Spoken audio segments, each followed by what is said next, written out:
नमस्कार दोस्तों, मैं राकेश जोशी पूर्व सैनिक। आप देख रहे हैं मेरा यूट्यूब चैनल राकेश जोशी प्रहरी। दोस्तों, आज बड़े गर्व के साथ बहुत ही गर्व हम महसूस कर रहे हैं। आज हम इतने सशक्त हो गए हैं कि आज हमारी क्षमता ने, हमारी सेना ने चीन को बहुत पीछे धकेल दिया है। इतनी हिम्मत, इतनी ऊर्जा केवल अगर किसी सेना में है तो वो है भारतीय सेना। अगर कुछ मुद्दों को पीछे छोड़ दिया जाए राजनीतिक तौर पे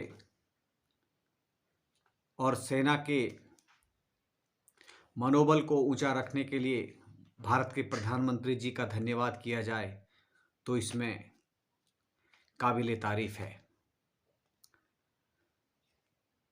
भारतीय प्रधानमंत्री जी ने जो समय समय पर बॉर्डर में जाके, सीमाओं पर जाकर देश के प्रत्येक सैनिक का हौसला अफजाई किया है, वो हौसला आज हमें देखने को मिल रहा है, हमारी सेना को देखने को मिल रहा है। वैसे पहले से ही भारतीय सेना मजबूत और सशक्त है और पूर्ण जोश के साथ अपने आप में गर्व महसूस करती है, लेकिन धीरे धीरे देश की सीमाएं और देश सुरक्षित होता जा रहा है, सुरक्षित हाथों में है।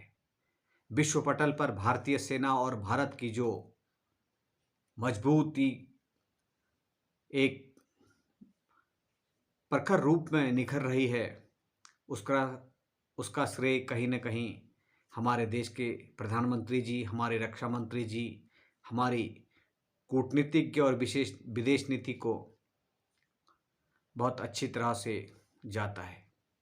दोस्तों, मैं किसी पार्टी का न ही प्रचारक हूं और न ही किसी राजनीतिक दल से कोई संबंध रखता हूं। मैं भारतीय सेना का एक पूर्व सैनिक हूं, किंतु कभी कभी बहुत हर्ष होता है कि जब हमारे देश के प्रधानमंत्री हमारी सीमाओं पर जाकर हमारे जवानों से मिलते हैं, हमारे सेना के अधिकारियों से मिलते हैं, सेना की तंजीम बनाते हैं और एक प्रबल और प्रखर रूप से हमारी सेना अटल रहती है।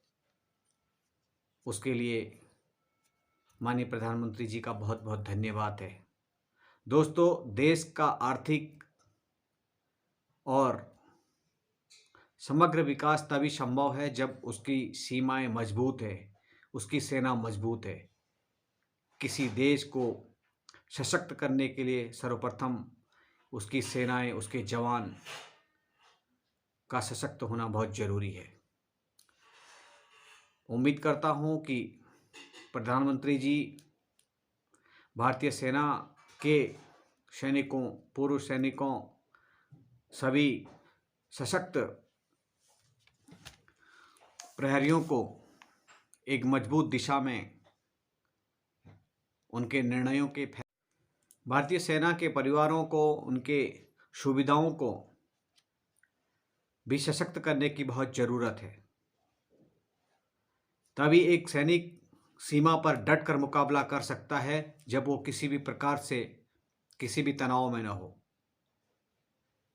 अगर भारत का जवान ग्लेशियर की ठंड में, कश्मीर के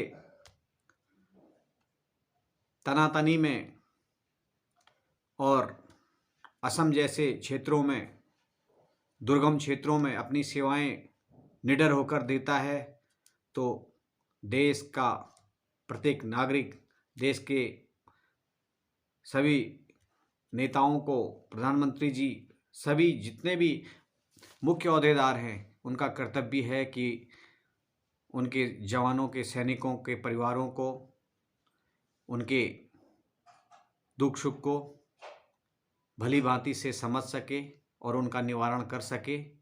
तभी एक जवान और जोश के साथ प्रबल होगा। और ऐसा जोश देखने में आया है। इतनी बड़ी तादाद में आए चीनियों को हमारे थोड़े से वीर जवानों ने यूं धकेल दिया कि मानो किसी झुंड को किसी शेर की दहाड़ से डर कर भागना पड़ गया हो। वास्तव में शेर है भारतीय सेना। भारतीय सेना के जवान किसी शेर से कम नहीं हैं। सैल्यूट करता हूं मैं भारत के सभी जवानों को, देश के सभी सैनिकों को जो मजबूती के साथ खड़े हैं। गर्व होता है हमें कि हम भी उस भारतीय सेना का एक हिस्सा रहे हैं। जय हिंद दोस्तों।